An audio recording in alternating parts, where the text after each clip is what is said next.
Puji Tuhan, saya sampaikan selamat pagi dan salam sejahtera untuk kita semua.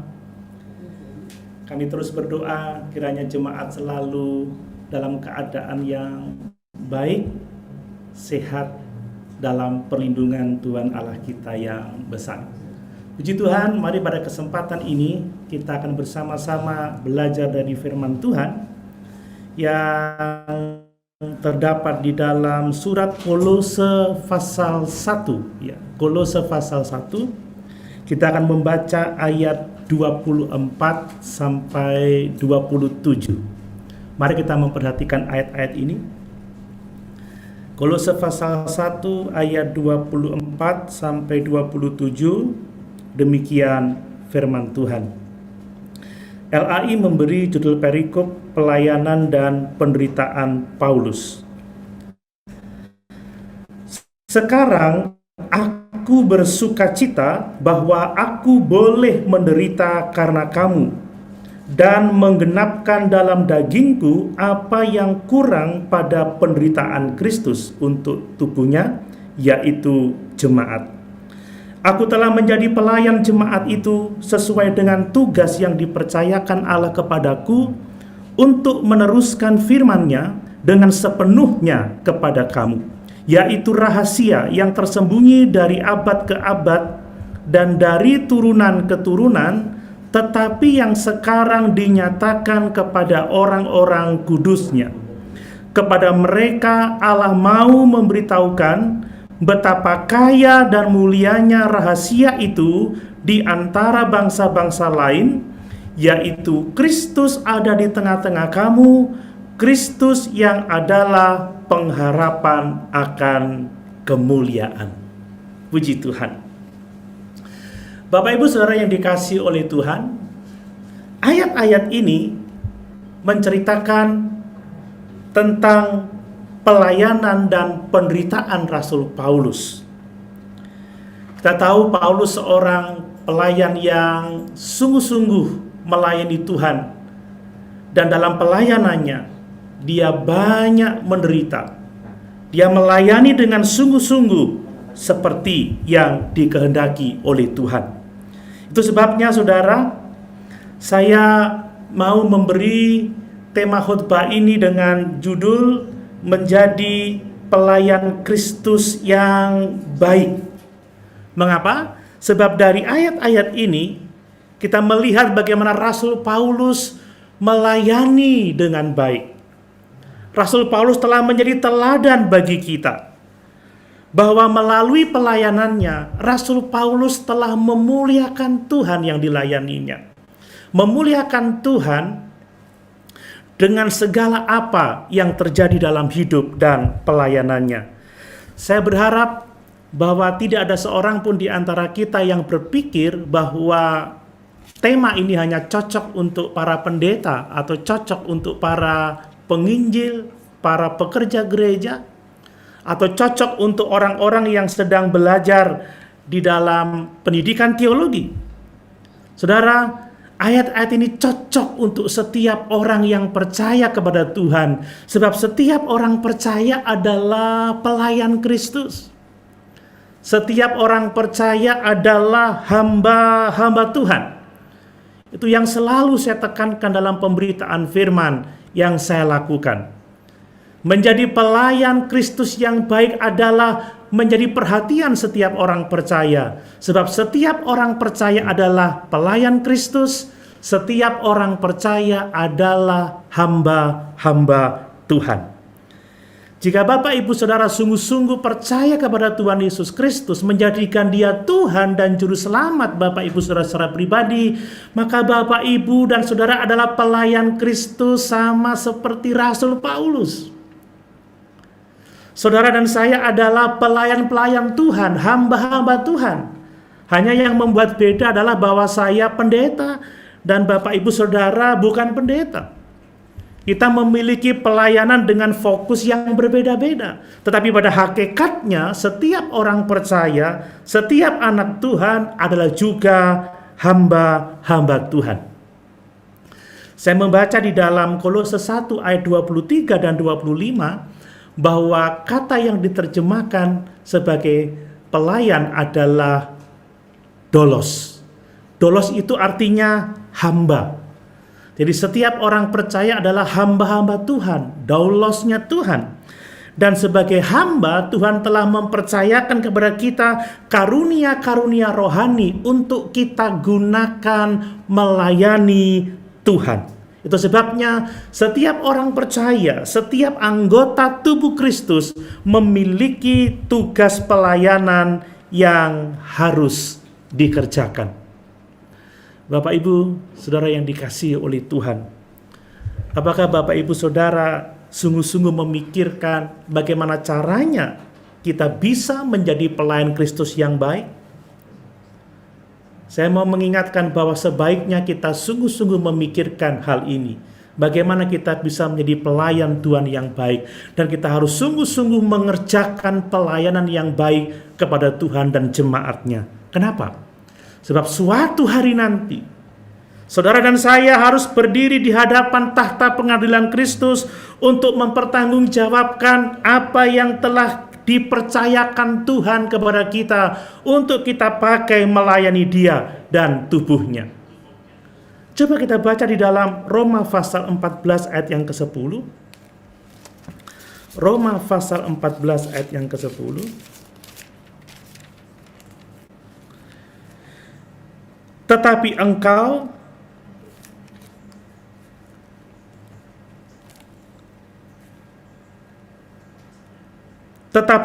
mengapakah engkau menghakimi saudaramu? Atau mengapakah engkau menghina saudaramu? Sebab kita semua harus menghadap tahta pengadilan Allah. Saudara, semua orang percaya, tidak terkecuali, harus menghadap tahta pengadilan Kristus.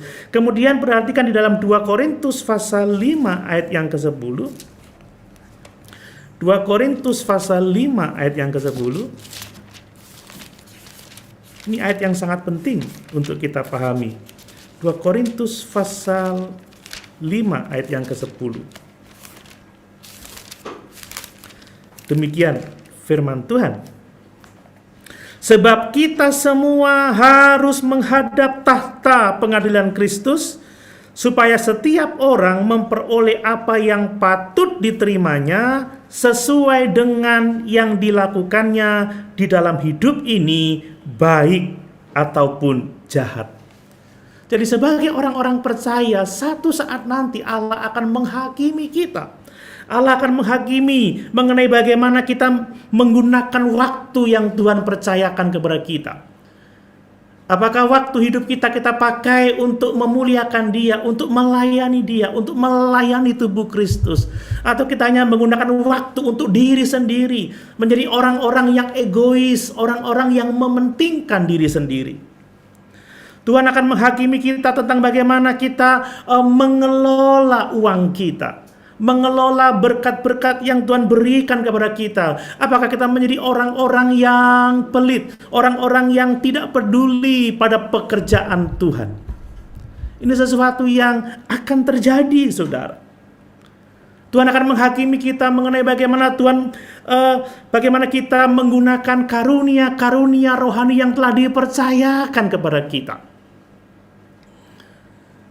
Kalau kita tidak sungguh-sungguh menggunakan waktu kita dengan baik untuk Tuhan dan untuk jemaatnya, kalau kita tidak sungguh-sungguh menggunakan waktu kita untuk melayani Dia, menggunakan apa yang Tuhan percayakan kepada kita, karunia-karunia rohani yang Tuhan berikan kepada kita untuk melayani Dia, maka kita menjadi orang-orang yang sungguh-sungguh tidak akan berbahagia pada waktu itu.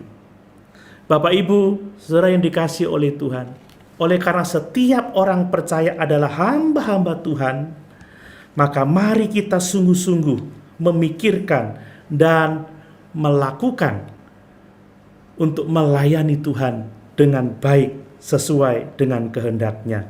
Mungkin ada orang yang berpikir, ya tetapi saya tidak punya karunia yang besar. Saya tidak bisa berkhotbah seperti pendeta. Saya tidak bisa menginjil seperti para penginjil. Saya tidak punya karunia untuk itu. Ya. Saya tidak punya cukup banyak uang seperti donatur-donatur yang lain yang dapat saya pakai untuk melakukan pekerjaan Tuhan.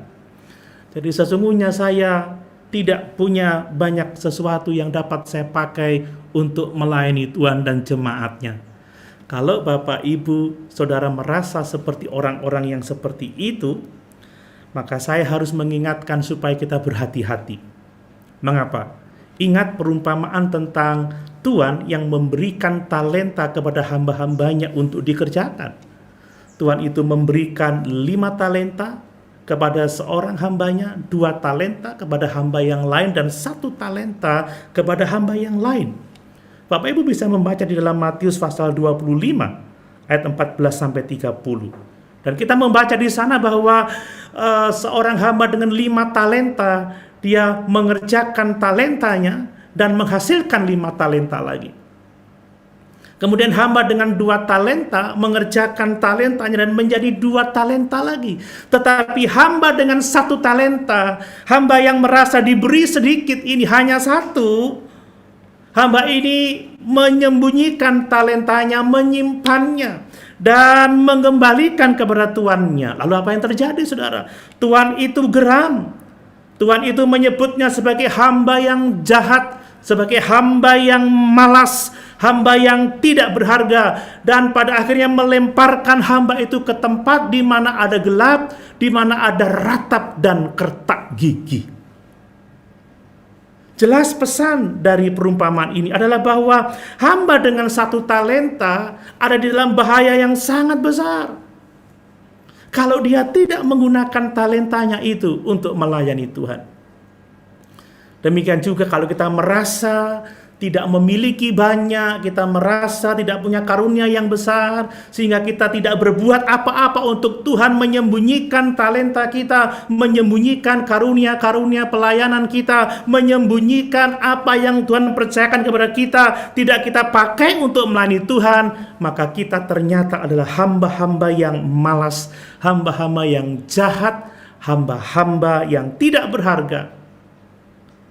Dan jangan sampai kita dilempar ke tempat gelap di mana terdapat ratap dan kertak gigi. Itu sebabnya, saudara, mari kita sungguh-sungguh mau memikirkan bagaimana kita bisa menjadi pelayan Kristus yang baik. Mari kita berusaha mengerjakan talenta-talenta yang dipercayakan kepada kita, karunia-karunia rohani, apapun yang dipercayakan kepada kita, waktu kita, harta benda kita, karunia-karunia rohani kita untuk melayani Tuhan, karena kita adalah hamba-hamba Tuhan. Nah, bagaimana kita bisa menjadi pelayan yang baik bagi Tuhan dan Juru Selamat kita Yesus Kristus? Saya hanya akan mengemukakan dari surat Kolose pasal 1 ayat 24 sampai 27 ini, saudara. Dari ayat-ayat ini kita melihat dari pengalaman Rasul Paulus bahwa kita akan menjadi seorang pelayan Tuhan yang baik jika kita melayani Tuhan, jika kita melayani Kristus dengan memuliakan Dia di dalam segala hal. Jadi pelayan Tuhan yang baik adalah pelayan Tuhan yang memuliakan Tuhan di dalam segala hal. Mengapa penting kita memuliakan Tuhan dan itu menjadi indikator dari pelayanan yang baik? Sebab ada banyak orang yang mengaku sebagai pelayan Kristus, tetapi dalam pelayanannya dia tidak memuliakan Tuhan. Dia memuliakan dirinya sendiri. Dia memuliakan pengalaman-pengalaman hidupnya. Dia tidak memberitakan Kristus sebagaimana seharusnya. Dia tidak mengajarkan hikmat Allah, tetapi hikmat dunia. Mereka bangga akan pengalaman dirinya dan menjadikan sebagai dasar dari pengajaran kebenaran. Banyak orang yang mengaku pelayan Tuhan, tetapi sesungguhnya tidak memuliakan Kristus, tetapi membesarkan dirinya sendiri. Nah, mengapa kita perlu memuliakan Tuhan dalam segala hal supaya kita bisa menjadi pelayan Kristus yang baik? Sebab ada banyak orang di luar sana yang merendahkan Tuhan dan Juru Selamat kita Yesus Kristus. Saya mau mengingatkan bahwa Rasul Paulus menulis ayat-ayat ini dalam konteks di mana ada pengajar-pengajar sesat yang masuk ke jemaat Kolose, dan pengajar-pengajar ini merendahkan Kristus. Kristus tidak cukup untuk menyelamatkan mereka. Mereka butuh mengikuti pengajaran rahasia yang mereka miliki, bergabung dengan mereka karena ada pengetahuan yang lebih tinggi untuk mendapatkan keselamatan. Mereka merendahkan Yesus Kristus. Itu sebabnya kenapa dalam suratnya ini Rasul Paulus meninggikan Kristus sebagai yang terutama dari segala sesuatu. Sebab ada banyak orang yang merendahkan Kristus. Guru-guru palsu meremehkan pribadi dan karya Kristus. Itu sebabnya Paulus meninggikan Kristus. Demikianlah kita harus meninggikan Kristus dalam setiap gerak-gerik kehidupan kita. Kemudian saudara, guru-guru ini pasti tahu bahwa Epafras adalah murid dari Paulus dan telah memperlengkapi Epafras dengan luar biasa. Itu sebabnya untuk mengangkat diri mereka sendiri, mereka coba menjatuhkan Rasul Paulus. Tentunya kita bisa maklum kalau mereka berkata, kalau memang Kristus itu Tuhan yang mulia dan Paulus adalah hambanya, kenapa Tuhan yang Maha Kuasa itu membiarkan Rasul Paulus di penjara? Seolah-olah mereka mau berkata, jangan ikuti orang yang di penjara, jangan ikuti orang yang menderita, ikutlah kami. Kami punya kebenaran, kami punya pengetahuan, rahasia pengetahuan yang akan membawa engkau kepada keselamatan yang tidak engkau dapat dalam Tuhan Yesus Kristus. Itu sebabnya penting sekali kalau kita mau menjadi pelayan yang baik bagi Tuhan Yesus Kristus, maka kita harus memuliakan Dia di dalam segala hal. Sebab banyak orang yang merendahkan Kristus, dan sebab banyak juga di antara orang-orang yang mengaku percaya, mengaku pelayan Kristus, tetapi merendahkan Kristus. Mereka suka membesar-besarkan diri sehingga Kristus tidak dimuliakan oleh orang-orang yang mendengarnya. Nah saudara, dengan apa yang dilakukan oleh Rasul Paulus ini kita dapat teladan mengenai bagaimana kita menjadi pelayan Kristus yang baik. Ada 3 hal yang dia kemukakan di dalam Kolose 1 ayat 24, bahwa kita bisa menjadi pelayan Kristus yang baik dengan memuliakan Kristus dalam penderitaan kita. Kemudian di dalam ayat 25 kita bisa menjadi pelayan Kristus yang baik dengan memuliakan Kristus melalui pelayanan kita. Dan yang ketiga dalam ayat 26 dan 27 kita bisa menjadi hamba Tuhan Yesus Kristus yang baik dengan memuliakan Kristus melalui kesaksian kita atau melalui pemberitaan Injil yang kita lakukan. Nah, saya akan mengemukakan 3 hal ini untuk kita sekalian, supaya kita pada akhirnya menjadi pelayan-pelayan Kristus yang baik. Supaya pada waktu kita berhadapan dengan Dia, Tuhan mengatakan kepada kita, sabaslah hai hambaku yang baik dan setia, masuklah dalam kebahagiaan Tuhan. Mari kita lihat yang pertama saudara, bahwa kita memuliakan Kristus melalui penderitaan. Dengan cara seperti apa? Dengan bersukacita dalam penderitaan kita untuk Tuhan dan jemaatnya. Apakah Bapak Ibu menderita dalam pelayanan? Atau mungkin tidak pernah mengalami penderitaan sama sekali? Kalau kita diizinkan menderita karena Kristus dan karena jemaat, maka bersukacitalah dalam penderitaan itu, karena hanya dengan demikian kita memuliakan Tuhan Yesus Kristus, sehingga kita dapat menjadi pelayan Kristus yang baik. Saya membacakan kembali ayat 24 saudara, Kolose pasal 1 ayat 24. Sekarang aku bersukacita bahwa aku boleh menderita karena kamu. Luar biasa. Paulus bersukacita karena boleh menderita karena jemaat. Dan menggenapkan dalam dagingku apa yang kurang pada penderitaan Kristus untuk tubuhnya, yaitu jemaat.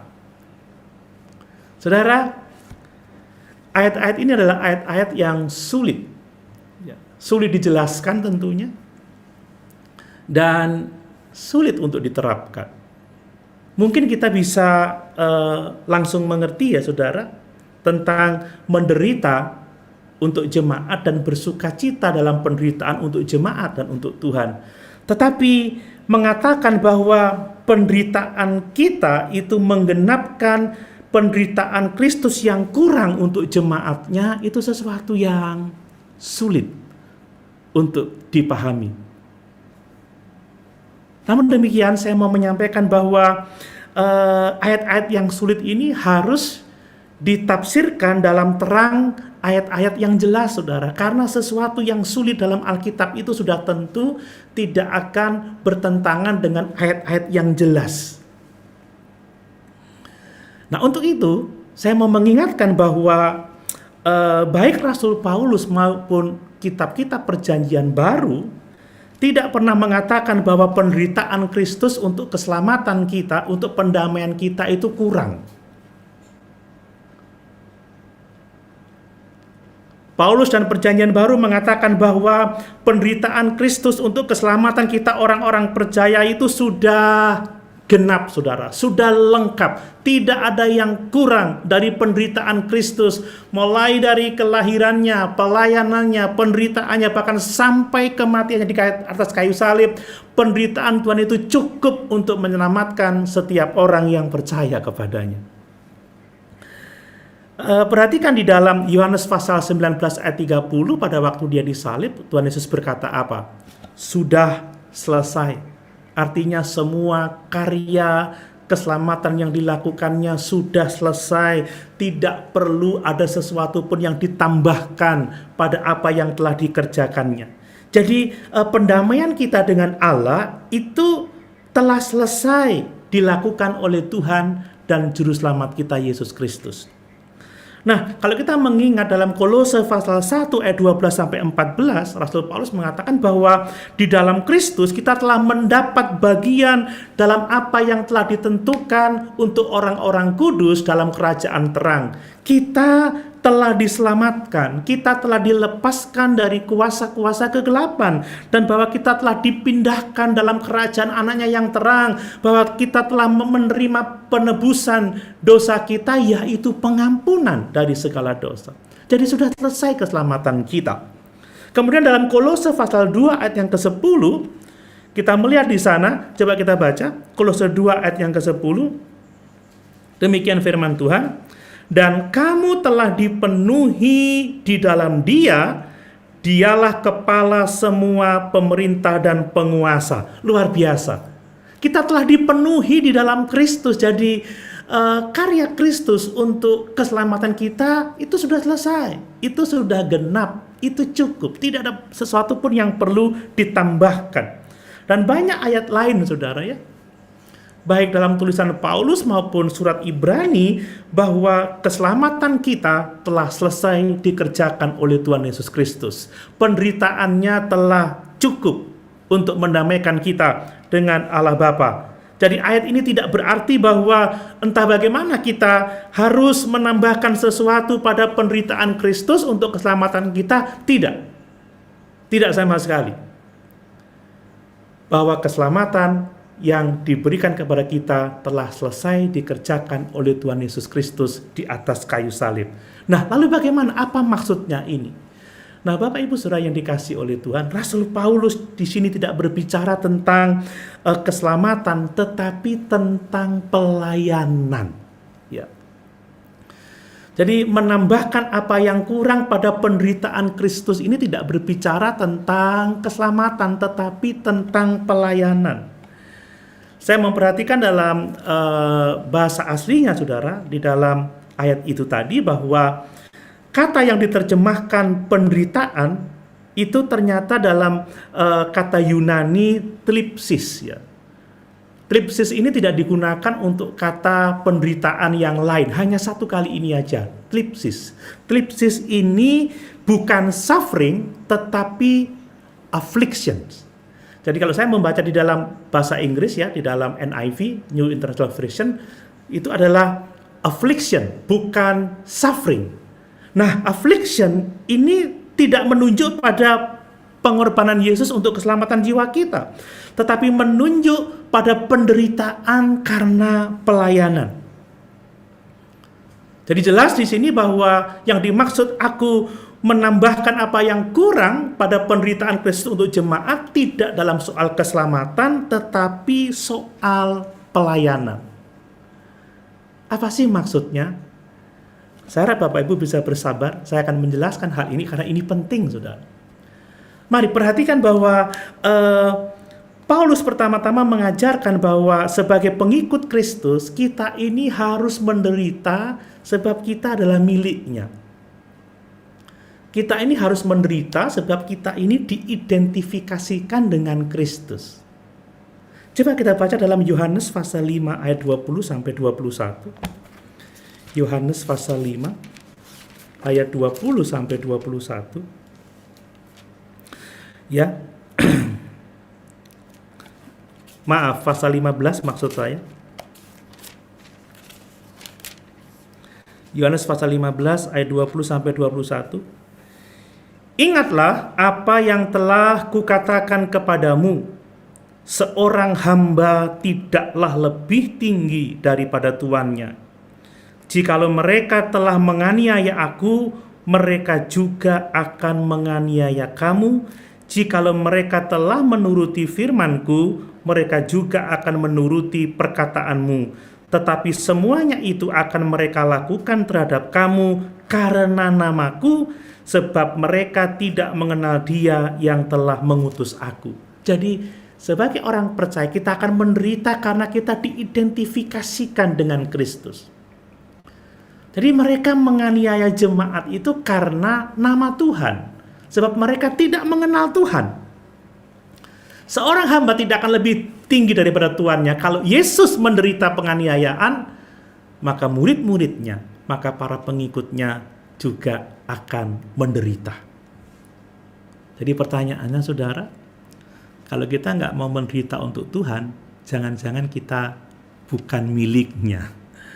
Jangan-jangan kita bukan muridnya. Itu sebabnya Paulus berkata, aku bersuka cita kalau aku boleh menderita karena kamu. Nah, kebanyakan orang sekarang ini menghindari penderitaan, saudara. Aduh, sorong layani Tuhan, capek. Kalau saudara bukan milik Kristus, saudara nggak akan memiliki kehidupan yang kekal. Mari bersukacita kalau kita menderita sama seperti Paulus, sebab kita telah diidentifikasikan bersama-sama dengan Kristus. Ingat kata Rasul Paulus juga bahwa kita tidak hanya dipanggil untuk percaya, tetapi juga dipanggil untuk menderita. Orang yang sungguh-sungguh melayani Tuhan, yang sungguh-sungguh beribadah akan mengalami penderitaan. Nah, kalau orang tidak mau menderita jadi orang Kristen, dia tidak akan pernah jadi orang Kristen. Karena kalau dia dianiaya, kalau Yesus menderita, maka kita hamba-hambanya juga akan mengalami penderitaan. Ingat khotbah Tuhan Yesus di Bukit Zaitun dalam Matius pasal 24. Sebelum kedatangan Tuhan, akan ada penderitaan bagi umat-umat ketebusannya. Yesus mengatakan, kamu akan disiksa, dianiaya karena namaku. Kamu akan dimasukkan dalam penjara. Kamu akan menderita amat sangat pada waktu itu. Dan kalau Bapak Ibu membaca Wahyu pasal 6 sampai pasal 11, di sana Rasul Yohanes melihat ada begitu banyak martir yang ada di bawah mezbah itu. Dan mereka berseru, sampai kapan Tuhan bahwa penderitaan kami tidak dibalaskan? Lalu apa kata Tuhan? Sabar, istirahatlah sebentar lagi. Sebab masih belum genap jumlah orang yang harus mengalami kematian martir. Jadi penderitaan itu adalah bagian dari pengiringan kita kepada Tuhan Yesus Kristus.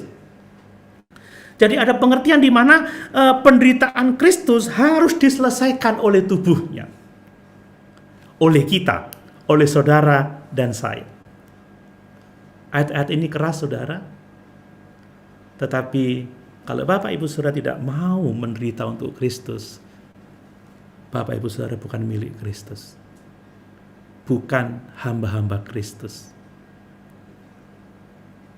Kita bukanlah seorang pengikut Kristus yang tulen. Itu sebabnya saudara, karena kita adalah tubuh Kristus, maka jika kita menderita, maka Yesus juga menderita sebagai kepala. Ingat pengalaman Rasul Paulus dalam Kisah Rasul pasal 9 ayat yang keempat. Ketika ketika Paulus berjumpa dengan Tuhan Yesus dalam perjalanannya ke Damsyik, maka Tuhan menjumpai dia dalam terang yang sangat cemerlang. Lalu terjatuhlah Saulus, pada waktu itu namanya masih Saulus. Lalu Saulus bertanya, "Siapakah engkau Tuhan?" "Akulah Yesus yang kau aniaya itu." Saudara, kalau orang menganiaya orang percaya, maka ia menganiaya Kristus. Kalau tubuh Kristus menderita, maka Kristus juga menderita. Makanya kita menggenapkan penderitaan yang belum lengkap dalam penderitaan Kristus. Tetapi bukan soal keselamatan, bukan soal pendamaian, tetapi soal pelayanan. Sebab sebagai orang percaya, pengidentifikasian kita dengan Kristus menyebabkan kita mengalami penderitaan. Nah, yang berikutnya adalah bahwa penderitaan Kristus itu dalam hal pelayanan, dalam hal pemberitaan Injil. Saudara, keselamatan sudah selesai, sudah tuntas, tetapi pemberitaan Injil harus dilakukan sampai waktunya Tuhan datang kembali. Ingat dalam Matius pasal 24, setelah Injil diberitakan kepada seluruh dunia, barulah tiba kesudahannya. Dan saya mau mengatakan, memberitakan Injil itu penuh dengan penderitaan. Nah, ini yang dimaksud dengan menggenapkan penderitaan yang masih kurang. Jadi sekali lagi, penderitaan Yesus untuk penebusan kita telah selesai. Tetapi orang percaya harus menderita karena memberitakan Injil Yesus Kristus. Sebab tidak ada seorang pun yang akan datang kepada Kristus kalau tidak ada yang mewartakan Injil Yesus Kristus. Jadi pekerjaan yang selesai itu harus diberitakan. Dan untuk memberitakan akan ada banyak penderitaan. Ingat di dalam Roma pasal 10 ayat yang ke-14 kita baca. Roma 10 ayat yang ke-14.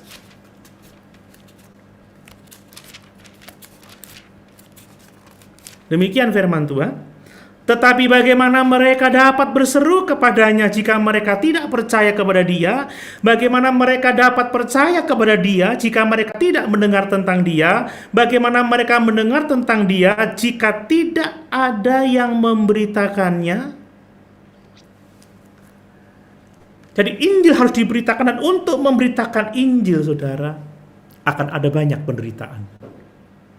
Jadi hal yang kurang pada penderitaan Kristus bukanlah keselamatan kita, tetapi harga yang harus kita bayar untuk memberitakan Injil. Harga yang harus kita bayar untuk mewartakan keselamatan di dalam Yesus Kristus Tuhan kita. Adalah harga yang harus kita bayar karena kita berjuang melawan kuasa-kuasa gelap, berjuang melawan roh-roh jahat di udara yang hendak menghancurkan pemberitaan Injil. Ini perjuangan yang berat. Ini perjuangan yang penuh dengan penderitaan. Dan inilah maksudnya bahwa kita perlu menambahkan apa yang masih kurang dalam penderitaan Kristus.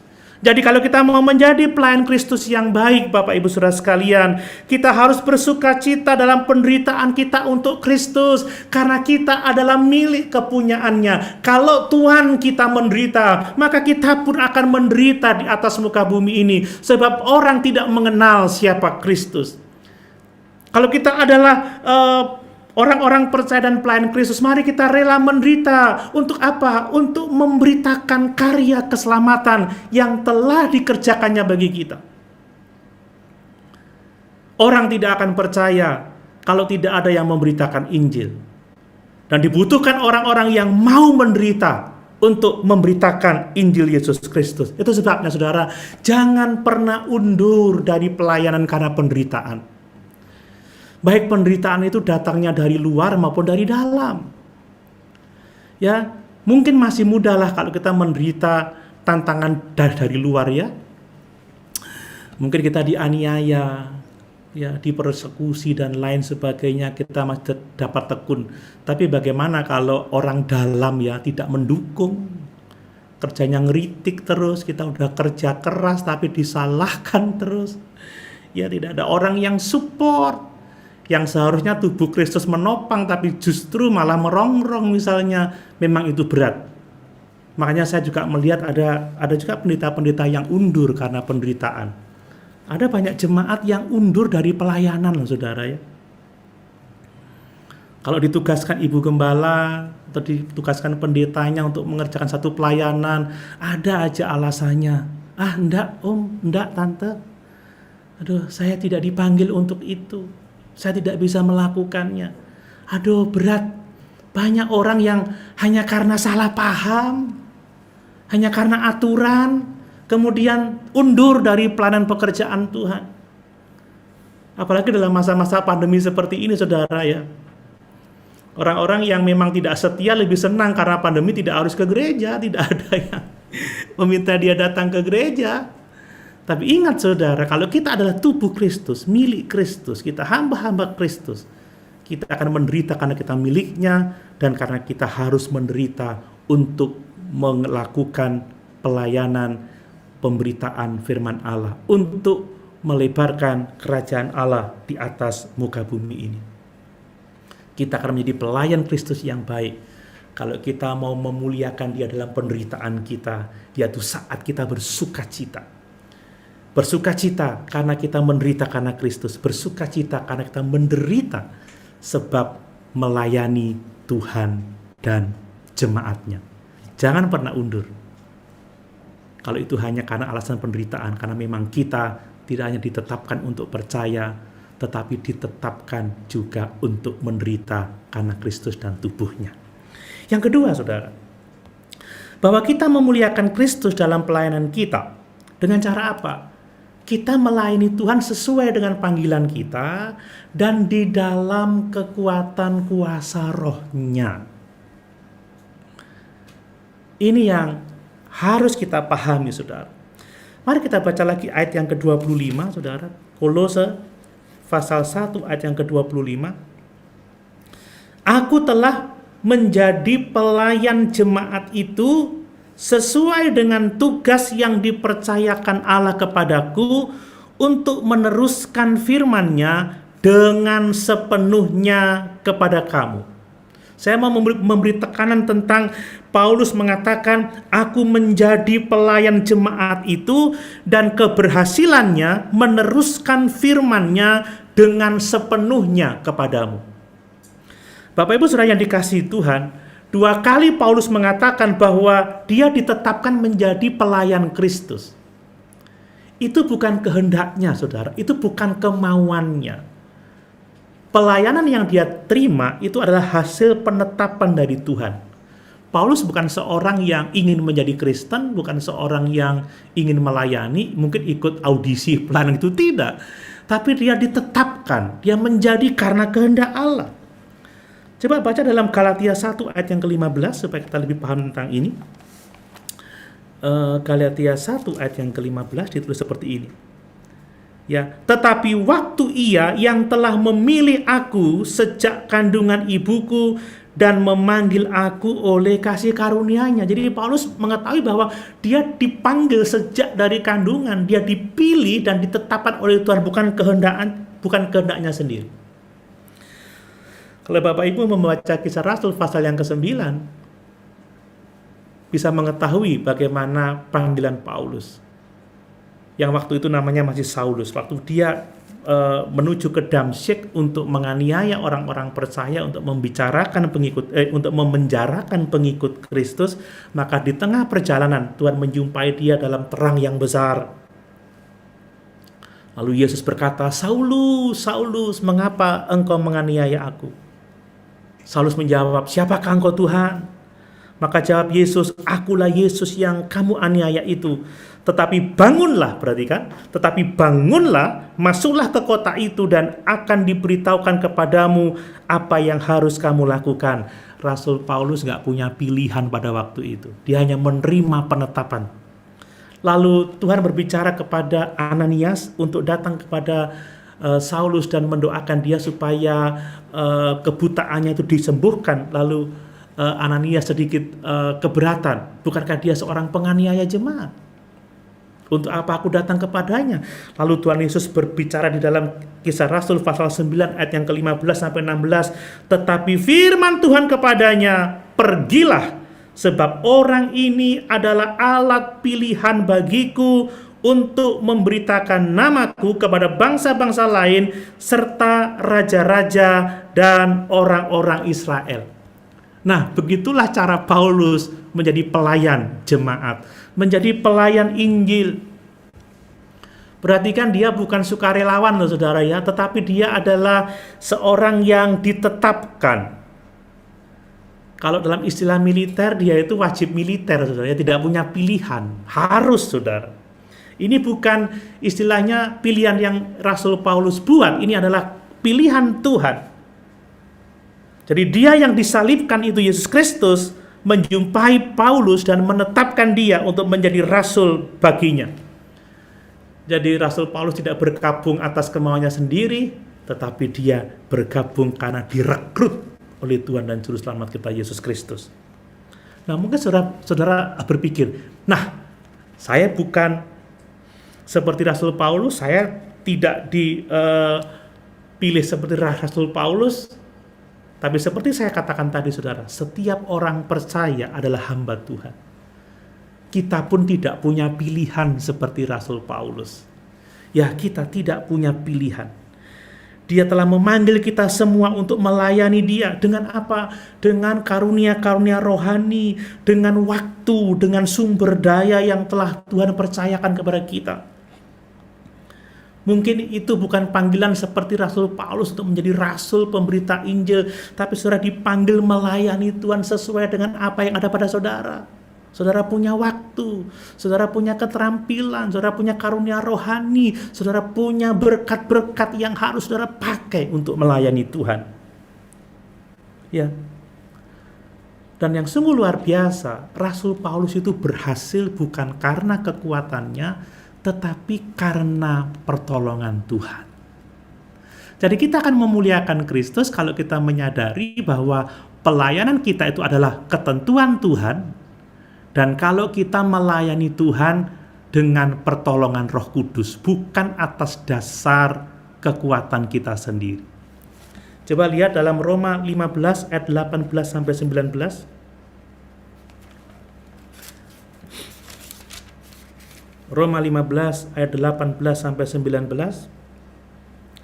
Sebab aku tidak akan berani berkata-kata tentang sesuatu yang lain, perhatikan, kecuali tentang apa yang telah dikerjakan Kristus olehku.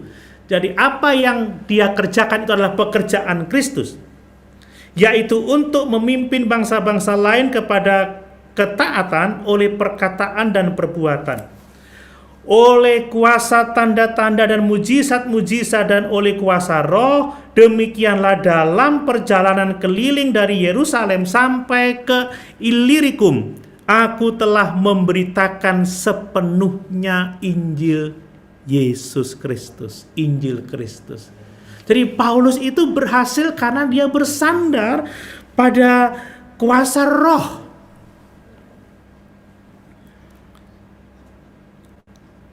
Nah, kemudian coba kita lihat di dalam 2 Timotius 4 ayat 17. Supaya kita tahu tentang hal ini. 2 Timotius 4 ayat 17.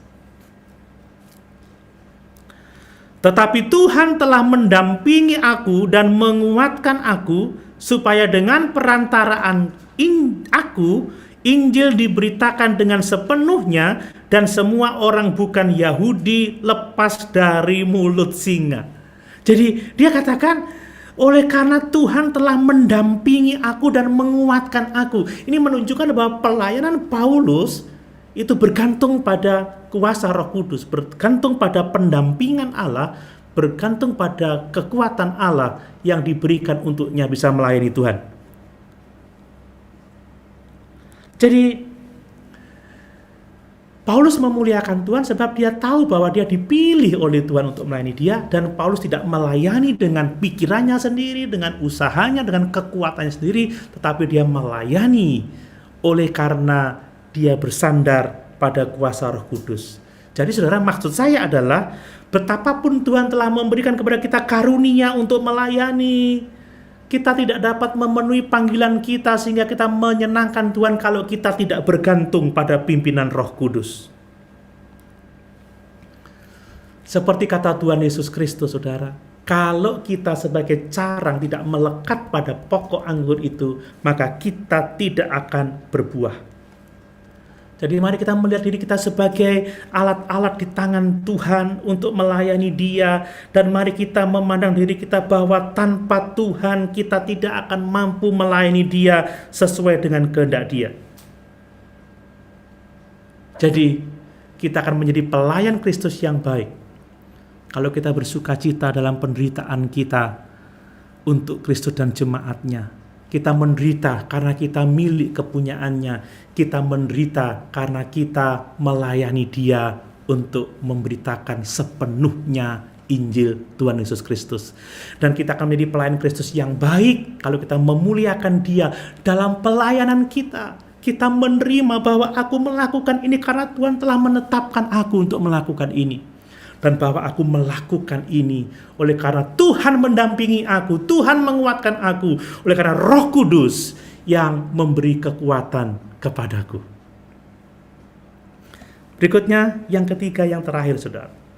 Kita akan memuliakan Kristus dalam pemberitaan Injilnya.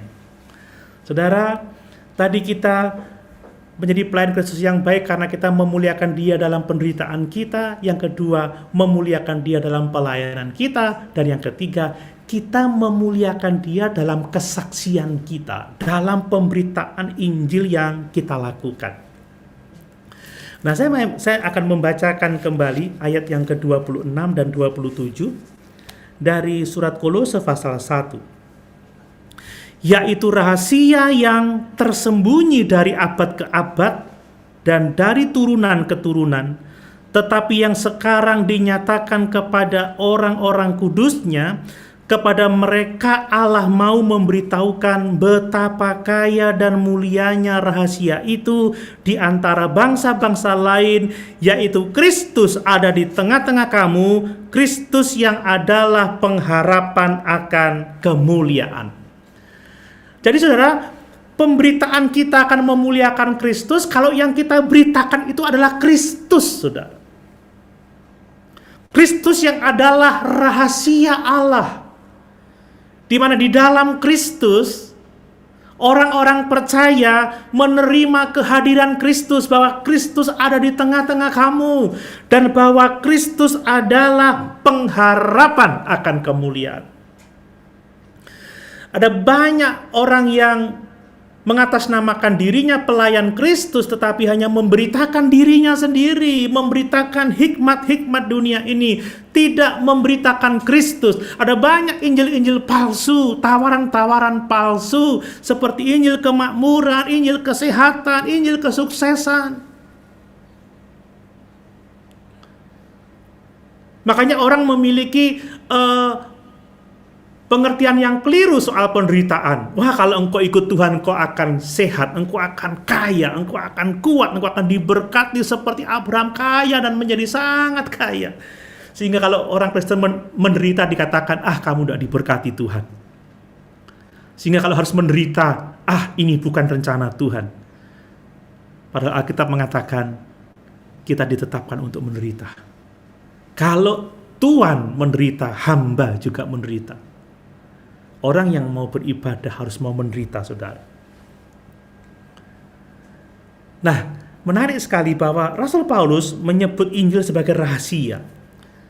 Saudara, saya menafsirkan bahwa Paulus menggunakan istilah yang dipakai oleh guru-guru palsu yang disebut dengan gnostik. Mereka menganggap mereka punya rahasia pengetahuan yang tertinggi. Paulus juga menyebut Injil sebagai rahasia. Kenapa, saudara?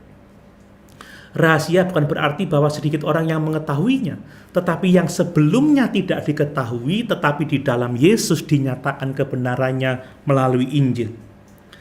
Yang Perjanjian Lama menubuatkan tentang keselamatan orang-orang bukan Yahudi, tetapi di dalam Injil dijelaskan dengan gamblang bahwa orang-orang bukan Yahudi, saudara dan saya, dapat menjadi saudara dalam menerima berkat-berkat ilahi. Kita menjadi ahli waris bersama-sama dengan orang Israel di dalam Kristus. Jadi ketika Paulus berkata Kristus ada di tengah-tengah kamu, maksudnya adalah bahwa Kristus ada di tengah-tengah jemaat Kolose yang non-Yahudi.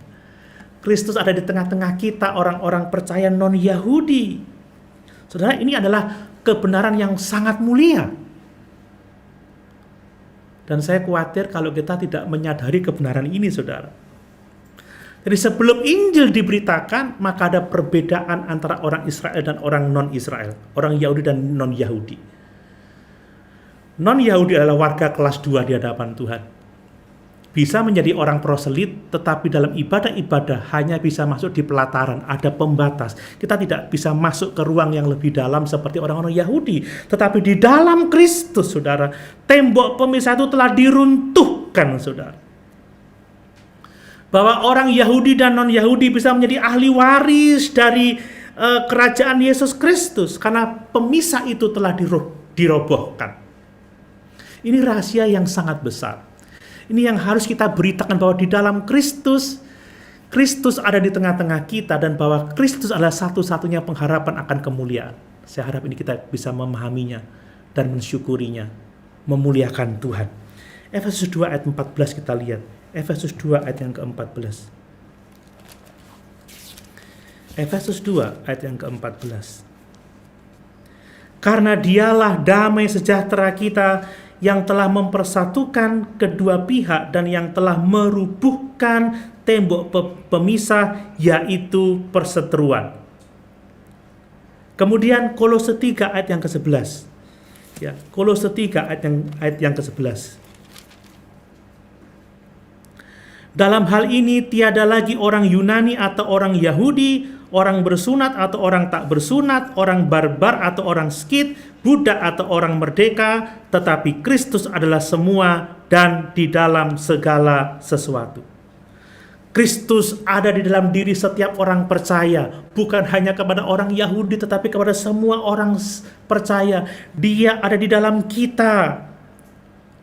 Gereja harus menjadi tempat di mana semua tembok pemisah tentang budaya itu dihancurkan. Tidak ada orang Yunani, tidak ada orang Yahudi, tidak ada orang suku. Semuanya sama ahli waris di hadapan Tuhan. Inilah kemuliaan yang harus diberitakan.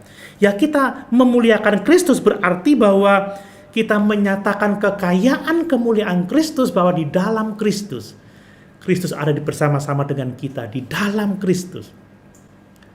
Kita memiliki pengharapan akan kemuliaan. Nah, persoalannya adalah apakah kita benar-benar tahu bahwa Kristus ada di tengah-tengah kita? Apakah kita benar-benar memahami bahwa Dia adalah pengharapan akan kemuliaan? Jika kita tahu Kristus ada bersama-sama dengan kita dan kita punya pengharapan akan kemuliaan, apakah sekarang kita ini kecewa, putus asa karena pandemi yang tidak berakhir, tidak segera berakhir? Apakah kita akan kecewa, marah karena ada begitu banyak pembatasan yang kita hadapi?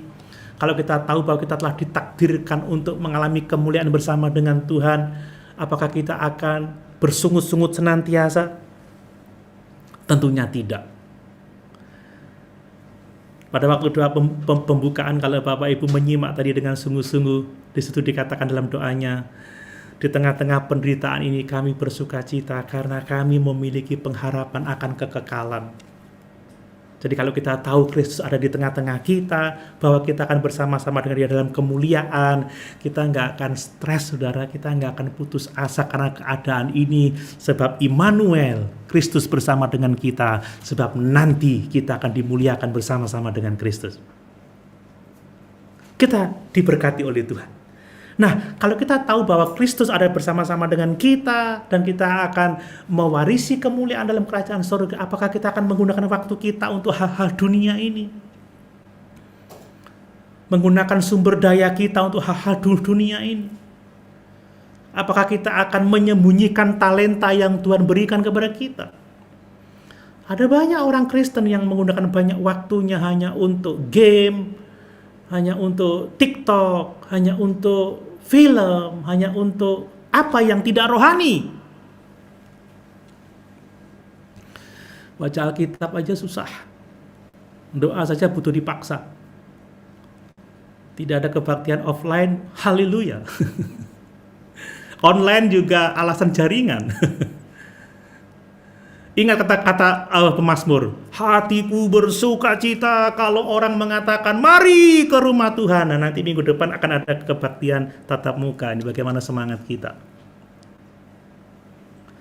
Kalau Tuhan ada bersama-sama dengan kita dan dia pengharapan akan kemuliaan, seharusnya kita tidak acuh tak acuh, saudara. Gunakan waktu untuk Tuhan. Jangan mengumpulkan harta untuk dimakan karat dan ngengat. Kristus yang adalah pengharapan akan kemuliaan. Bapak Ibu saudara yang dikasihi oleh Tuhan, sebagai penutup saya mau mengatakan bahwa setiap kita, setiap orang percaya adalah hamba-hamba Tuhan. Ada pekerjaan yang harus kita lakukan, pelayanan yang harus kita kerjakan. Dan suatu saat kita harus mempertanggungjawabkan itu di hadapan Tuhan Allah kita. Mari kita mau memikirkan dengan sungguh-sungguh bagaimana kita bisa menjadi pelayan Kristus yang baik. Apakah kita diberikan 5 talenta, 2 talenta, 1 talenta, tidak masalah saudara. Bukan soal talentanya, tapi soal apakah kita ini hamba yang baik atau tidak. Kerjakan sesuai dengan talenta kita. Gandakan talenta kita untuk kemuliaan Tuhan, untuk jemaatnya saudara. Sebab kalau tidak, kita akan menyesal di kemudian hari. Mari gunakan waktu-waktu yang terbaik untuk Tuhan. Gunakan apapun yang Tuhan percayakan kepadamu untuk Tuhan. Gunakan karunia-karunia rohani, karunia-karunia pelayanan untuk Tuhan. Dan engkau akan mendengar Tuhan berkata, sabaslah hambaku yang baik dan setia, masuklah dalam kebahagiaan Tuhanmu. Puji Tuhan, Tuhan Yesus memberkati.